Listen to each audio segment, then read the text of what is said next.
found 20 bucks. What are you gonna do with it? And you know just what I wanna do. Just take my money.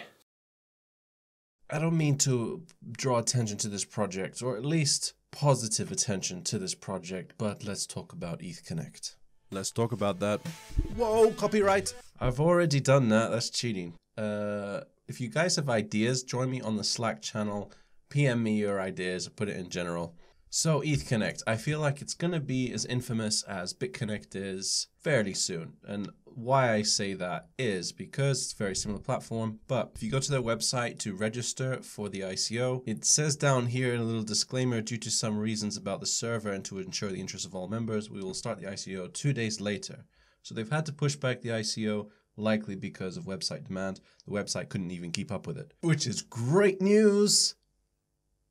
Although I do think it's funny that BitConnect is going to have a contender, I guess it would be pretty funny to see them fight. Because right now it's very easy for the new money to pay off the old money when it just keeps growing, but what happens when it slows down? Realistically, you don't need to know too much about EthConnect other than it's another Ponzi scheme that says it's a trading bot algorithm. The exit scam is already in place. The developers have kept their identity a secret. Why? What possible reason would they have need to keep their identity a secret? Wouldn't you be proud of the platform you created that actually works, trading bot that actually works? Do you need to know more?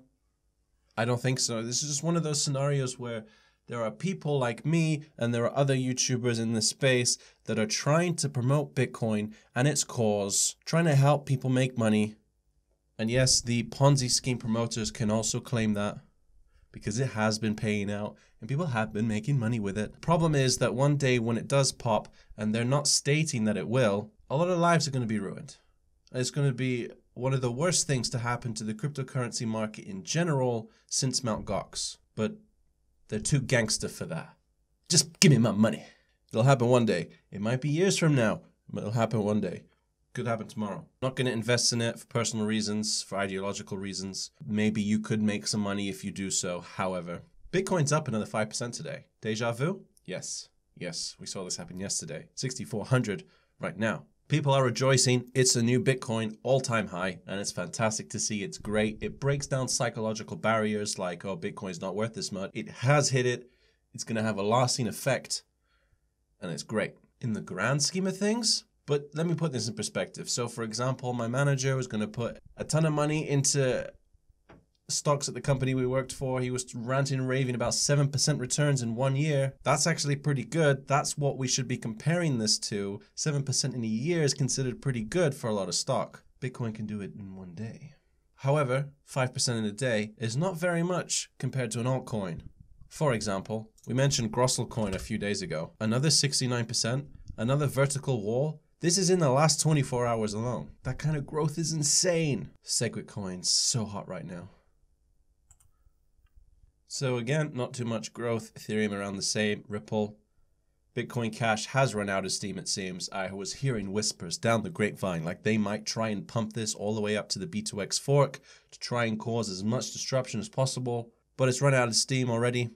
We're still quite a few days away. Maybe round 2 will begin soon. Who knows? BitConnect's growing really quickly. Another 5%. Look at that line. So the biggest gainers outside of Grosselcoin aren't really that big.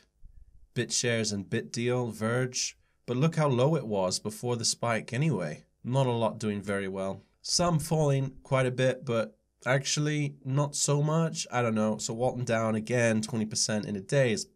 That's actually quite a bit, but Metal IO coin, pretty much the same. Here's what I'm talking about. Here's the altcoin market cap since September. It's not actually that bad, is it? It's realistically what we're looking at is it remaining flat. But Bitcoin's growing. So they don't look like they're doing too well, but they're not actually tanking, which is very interesting. Some coins will and some coins won't. But if you have a look up here, Bitcoin dominance is continuing to get more and more market share, 58.6.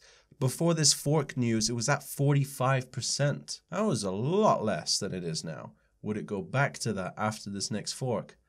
That's what everyone wants to know. But the market cap is probably, I think this is the highest I've ever seen, 182 billion.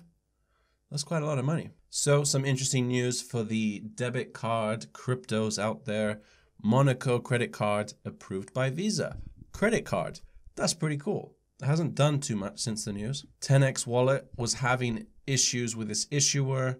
Now they've signed up with a new one. This one will be a worldwide debit card issuer. Again, people not so much enthused with the token itself, which I can't blame them for, at least right now. I'm thinking, realistically, it's too early for stuff like this. Let me explain myself. So if you were to buy something using a debit card, if you were to pay crypto for something, then that's great, and it technically helps adoption. But realistically, if you do, you need to replace the coins that you just sold because everything's going up. And if you don't, then you could end up paying a lot more for the thing that you bought than you intended to. So for now, realistically, the best thing you can do is to just hold. It's fine to buy and replace, but it's a little bit of a pain. Why not just use a credit card? These things will be absolutely necessary, absolutely mandatory, and fantastic devices once we have a market cap of $1 or several trillion. Why do we need that much?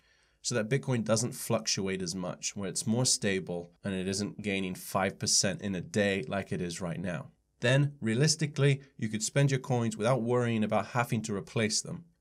At least not immediately. 5% gains in a day, realistically, think about it. Even if you bought something in the morning and you came back later, it might be too late. You missed the 5%. You spent 5% extra on that thing when you could have just bought it cheaper with fiat. However, it is a great way to dodge taxes, I will admit. I love informative stuff like this. I'll leave a link to this below. This is visualizing all of the world's money in different parts of the market. We have silver, which is a little block, cryptocurrency, which is a few, and then everything else, 50 richest people, California's GDP, stock market, money supply, global debt, massive, derivatives, there's a ton. Over there's Bitcoin, just a little bit.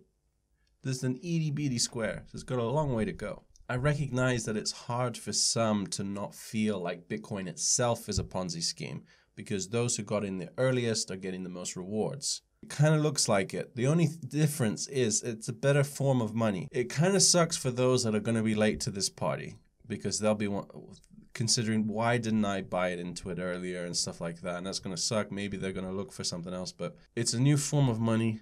It's a better way of conducting all business that requires money. So for that reason, I feel it's not, but it does have its criticizers. Survey, younger Americans more interested in cryptocurrencies and ICOs. You didn't need to do a survey for that. We already knew that. According to the survey, 31.6% of respondents have heard of Ethereum, with 18% planning to invest in it. 25% of people had heard of ICOs, 75% had not. This is all very interesting. We can have a look at my analytics to kind of see this as well. Oh, and I do notice the 1,000 likes that I got from my last video. Thank you very much, guys. I will make an episode 2 of Guess the Cryptographer. My wife's probably wondering. Actually, no, she probably isn't. I think she's used to this by now. And yeah, I'm not going to hide my revenue. It's there. It's great. It pays so well. Demographics. Look at that. Look how many. What's really interesting, look how many is female. So 40% of my views are between 25 and 34 years old, 32% between 35 and 44. Out of those two metrics, 97% is male and 96% is male. 13 to 17-year-olds care not a bit. I got some really good suggestions on how to sign out. Some of the ones that I liked the most was Bye Thanks Cameron, or BTC. There's some other cool ones. So what did you like, the sign-offs? Was there one that you liked in particular? Slapping Fiat Daily in the face at the end of every single episode.